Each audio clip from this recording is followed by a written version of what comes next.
7-8 દિવસ થઈ ગયેલા. એક દિવસ આવ્યા, એ એમના રૂમમાં જાય, હું મારા રૂમમાં જાઉં. પણ હું મારા રૂમમાં જઉં એના પહેલાં મારો હાથ પકડી અને છોકરું રડે એમ ધ્રુસકે ને ધ્રુસકે રડવા માંડ્યો. અરે આવો મોટો માણસ, પણ છે શું, તને થયું શું? મને કે આજે જે તમે કથા કરીને બિલકુલ મારા ઉપર જ કરી હતી. તમે કહું તો રોજ તારા ઉપર જ કરું છું, જે સામે બેઠા હોય એમના ઉપર જ કરું છું. અને લોકોને કહું છું કે બંધ બેસતી પાઘડી પહેરી લેવાની છૂટ છે. કોઈને હું એમ કહેતો નથી કે ના પહેરો, તો તમને દર્પણમાં ખબર પડે કે આપણી પાઘડી કેવી છે, એટલે છૂટ છે. પણ એવું શું ઘટતું આવ્યું? મને કે તમે પેલી જલારામ બાપાની વાત ના કરી. કોઈ પ્રસંગ આવ્યો છે ને કે જલારામ બાપાની વાત આવી ગયેલી. તો જલારામ બાપાએ પોતાની પત્ની છે એક વૃદ્ધ સાધુએ માગી તો આપી દીધી. જા કે સેવા કરજે બાપજીની, એમ કે પેલા વીરબાઈ હતા એ પણ ગયા સેવા કરવા માટે. મને કે મારે મારી પત્ની કોઈ મહાત્માને આપી દેવી છે. તમે કોઈ એક વાત ધ્યાનમાં રાખજો, જલારામ બાપાએ જે સાધુને આપેલી ને એ સાધુ આવડો મોટો દંડો રાખતા હતા. એટલે કોઈ દંડાવાળો હોય ને એને આપજે કીધું. પણ મેં કોઈ એવું શું છે કે તારે પત્ની આપી દેવાની ઈચ્છા થઈ? મને કે બાપજી બધું સુખ છે, કોઈ દુઃખ નથી, પણ મને આમાંથી છોડાવો, મારે બીજું કંઈ નહીં, મને આમાંથી છોડાવો. મેં કહ્યું અલ્યા એટલે તો બાવા થયા ને પાછું તું મને ક્યાં લમણે હાથ છે. જેટલી ખાનદાની વધારે એટલી ચિંતા વધારે. જેને ખાનદાની નથી એને ચિંતા ઓછી હોય છે.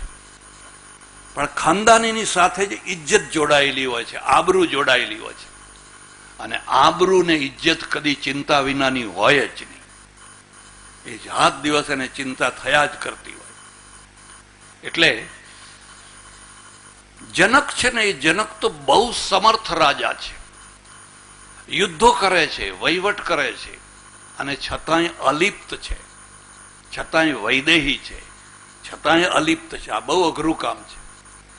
ગાંધીજી આખી જિંદગી રાજકારણમાં રહ્યા પણ બિલકુલ લેપાયમાન ના થયા, અલિપ્તના અલિપ્ત જ રહ્યા.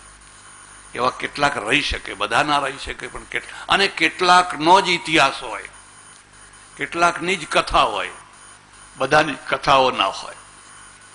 એટલે એને જોયું જનકે કે જો મારે રામરાજ્ય લાવવું હોય અને પ્રજાને જો સુખી કરવી હોય તો માત્ર કાયદાથી નહીં કરી શકાય, માત્ર દંડના જોરે નહીં કરી શકાય. લોકોના અંદર છે એ અંદરથી અનુશાસન આવવું જોઈએ, અંદરથી ધર્મ આવવો જોઈએ, અને એ ધર્મના પ્રચારથી જ થઈ શકે.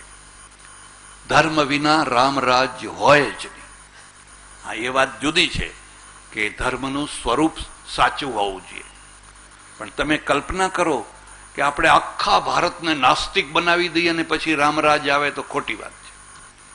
હું રશિયાને બધે ફરીને આવ્યો, સામ્યવાદી દેશોમાં બધા ચર્ચો ઉખાડીને ફેંકી દીધા. કોઈ ધર્મનું નામ ના હોવું જોઈએ, પણ એટલી ભયંકર દશા, એટલી ભયંકર દશા આપણાથી બોલી ન શકાય, એટલી ભયંકર દશા. એટલે જનક છે એ સમજે છે કે જો મારે રામરાજ્ય લાવવું હોય ને પ્રજાને સુખી કરવી હોય તો લોકોની અંદર ધર્મ ભાવના જગાડવી જોઈએ. અને ધર્મ ભાવના જગાડવી જોઈએ તો મોટા મોટા જે ધર્માત્માઓ છે એમને બોલાવીને ધર્મ ચર્ચા કરવી જોઈએ, સત્સંગ કરવો જોઈએ, કરાવવો જોઈએ, જે મોટા મોટા છે.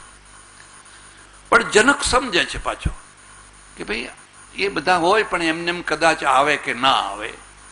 એટલે એને શું કામ કર્યું કે પોતાની જે ગૌશાળા હતી એ ગૌશાળામાંથી 10,000 ગાયો ચોકમાં ઊભી કરી દીધી, અને એક એક ગાયના એક એક શિંગડા ઉપર 5-5 સોના મોહરો બાંધી, 5-5 સોના મોહરો.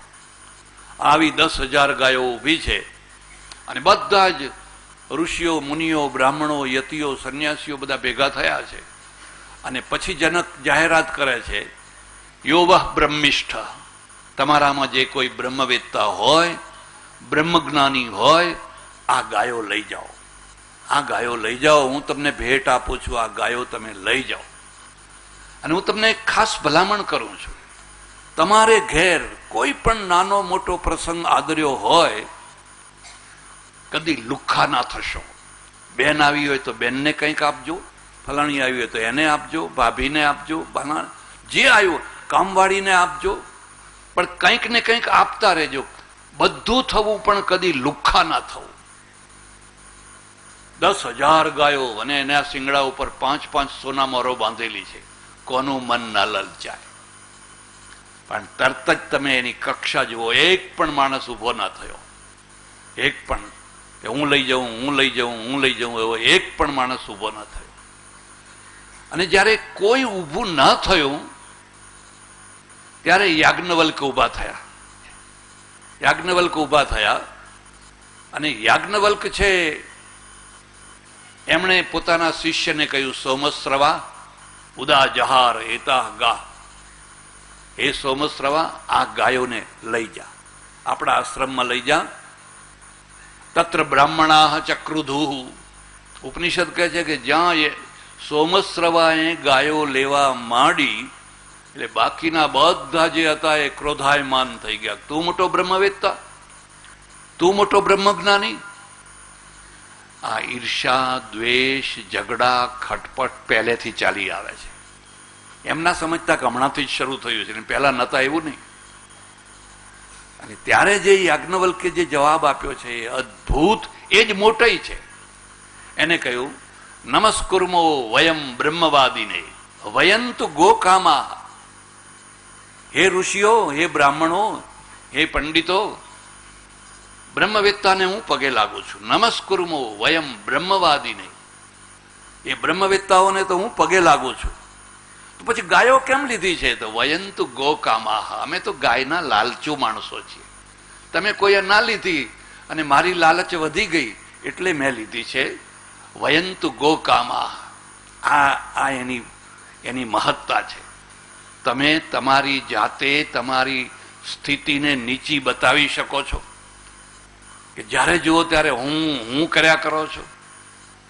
અમે તો તમારા દાસ છીએ, તમારા ચરણની રજ છીએ. પણ તમે કોઈએ ના લીધી. તમે મહાન છો, તમે લાલચમાં ના પડ્યા, પણ હું સામાન્ય છું, લાલચમાં પડી ગયો એટલે ગાયો લઈ જાઉં. અને પછી ત્યાં સત્સંગ, ચર્ચા જે કંઈ કોઈ શરૂ થાય છે. એક પછી એક, એક પછી એક, એક પછી એક બધા પંડિતો હારતા ગયા, સ્વીકારતા ગયા કે ના, ખરેખર તું બ્રહ્મવાદી છે, બ્રહ્મવેત્તા છે. અને આના ઉપર વિજયની કોઈ અસર જ નથી. વિજયના નશા જેવો કોઈ નશો નથી. અને પરાજય છે એ પરાજયની ઓટ જેવી બીજી કોઈ ઓટ નથી. પૂર્ણિમાનો દિવસ હોય ને સમુદ્રમાં ભરતી આવે અને ક્યાંનું ક્યાં એનું લેવલ ઊંચું ચડી જાય. આ ભરતી છે, કારણ કે ચંદ્ર ખીલ્યો છે. માણસના જીવનમાં પણ ચંદ્ર ખીલ્યો હોય ને ભરતી આવે, અને ભરતી આવે એટલે એનું લેવલ ક્યાંયથી ક્યાંય ચડી જાય. અને પછી મંદી આવે. મંદી આવે એટલે પાણી બધું ઉતરી જાય. ઉતરી જાય એટલે હતા ત્યાંથી દૂર જતું રહે ને ત્યારે જુઓ તો ડાચા બેસી ગયા હોય. તમે બે સમયના ડાચા જોજો, તમને ખબર પડશે. પેલો આમ છકી જાય છે ને પેલો એકદમ ઢીલો થઈ જાય છે. પણ યાજ્ઞવલ્કના ઉપર કોઈ વિજયનો ઉન્માદ નથી. અને વિજયનો ઉન્માદ ન હોવાના કારણે હાથ જોડતો જાય છે ને વિજય મેળવતો જાય છે. જ્યારે બધા ચૂપ થઈ ગયા, જોયું કે હવે આ સભામાં કોઈ આને પહોંચી શકે એવું નથી, પેલા દૂર ખૂણામાં એક સ્ત્રી બેઠેલી, એક જ કપડું પહેરીને આવેલી. અમારે સાધ્વીઓ હોય એ ગાતી પહેરે, એવી ગાતી પહેરીને આવેલી. અંબોડો, ભવ્ય લલાટ, તક તક તક તક તક એનો ચહેરો ચમકી રહ્યો છે ને ત્યાં ખૂણામાં દૂર બેઠેલી. એ ત્યાંથી ઊભી થઈ અને પેલા યાજ્ઞવલ્કને પડકાર કરે છે, ખબરદાર યાજ્ઞવલ્ક, તમે જીત્યા નથી. આ વચકનું ઋષિની દીકરી વાચક નવી ગાર્ગી બેઠી છે, હજુ જીવતી છે, અને તમે જો મારા 2 પ્રશ્નોના જવાબ આપો તો પછી જીત્યા કેવો. અને પછી એને જે 2 પ્રશ્નો પૂછ્યા છે, પેલાનો પરસેવો છૂટી ગયો. આટલી મહાન ગાર્ગી છે, આટલા મહાન યાજ્ઞવલ્ક છે. આ આપણો ઋષિ યુગ છે, ઋષિકાળ છે, જ્યાં મહાનમાં મહાન વ્યક્તિ પણ પોતાને નમ્ર ગણાવીને નાનો કરીને મૂકે છે. ને એ યાજ્ઞવલ્કે કહ્યું કે હે ભરદ્વાજ, હું તમને સીધે સીધી વાત નહીં કહું, પણ મારે જે તમને કહેવું છે એ કોઈ ઘટનાના માધ્યમથી, કોઈ પ્રસંગના માધ્યમથી હું તમને કહીશ, જેથી તમે આ વાતને વધારે સારી રીતે સમજી શકશો. તો કે એમ કરો, એમ કહો. કોને? એકવાર એવું બન્યું, શિવજી અને સતી, પાર્વતી નહીં હો, સતી. શિવજીને બે પત્નીઓ, પહેલી પત્નીનું નામ સતી અને બીજી પત્નીનું નામ પછી પાર્વતી. તો શિવજી અને સતી છે એ બંને એક વડ નીચે બેઠા હતા અને શિવજી છે એ ભગવાનનું ભજન કરે છે. રામ સચ્ચિદાનંદ દિનેશા, એ રામ રામ રામ. આમ આ ફરી ફરીને તમને કહું છું, શિવજી રામ રામ કરે છે અને રામ નમઃ શિવાય નમઃ શિવાય નમઃ શિવાય બે એકબીજાના નામ જપે છે. લોકોને આ સમજાવવા માટે કે એકનું એક જ છે, જે રામ છે એ જ શિવ છે, જે શિવ છે એ જ રામ છે, એ સમજાવવા માટે. ઉપર કોઈ લડાઈ નથી, પણ નીચે લડાઈ છે. ઉપર બે એક જ છે, પણ નીચેના ભક્તો છે એ લડા કરે છે.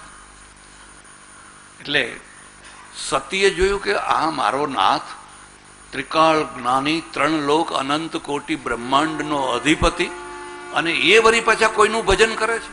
આમનાથી મોટું કોઈ હોય જ નહીં. આમાં શિવજીથી કોઈ મોટું હોય જ નહીં. એ તો સર્વોચ્ચ મહાદેવ છે. એટલે સતીએ શિવજીની આગળ શંકા કરી. બેનો ભેદ સમજો. ભારદ્વાજ ઋષિએ જિજ્ઞાસા કરી અને સતીએ શંકા કરી. આ બેનો ભેદ સમજો. જિજ્ઞાસામાંથી જ્ઞાન પેદા થાય અને સંશયાત્મા વિનશ્યતિ, અને શંકામાંથી વિનાશ થાય. જિજ્ઞાસા સારી છે, હોવી જ જોઈએ, દરેકને જિજ્ઞાસા થવી જોઈએ. પણ શંકા અલગ વસ્તુ છે. શંકામાં એક પક્ષે નિશ્ચય છે કે આ નથી, એવો નિશ્ચય છે. જ્યારે જિજ્ઞાસામાં એમ છે કે ખરેખર શું છે મને કહો, અને જે હોય એ સ્વીકારવાની તૈયારી છે.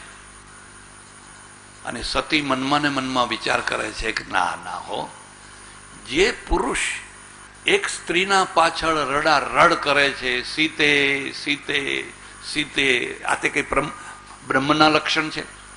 આ તો કોઈ પરમાત્માના લક્ષણ છે? હવે એવી સ્ત્રીઓ તો કેટલી આવી ને કેટલી ગઈ, એમાં કઈ રડવાનું હોતું હશે?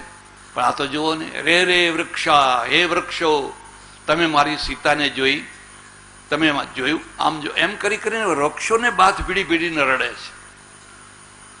આના ઉપરથી એક બીજી વાત પણ યાદ રાખજો, રડવું પણ મંગલ છે સમય ઉપર, અને સમય ઉપર જે નથી રડી શકતા એ અમંગલ છે.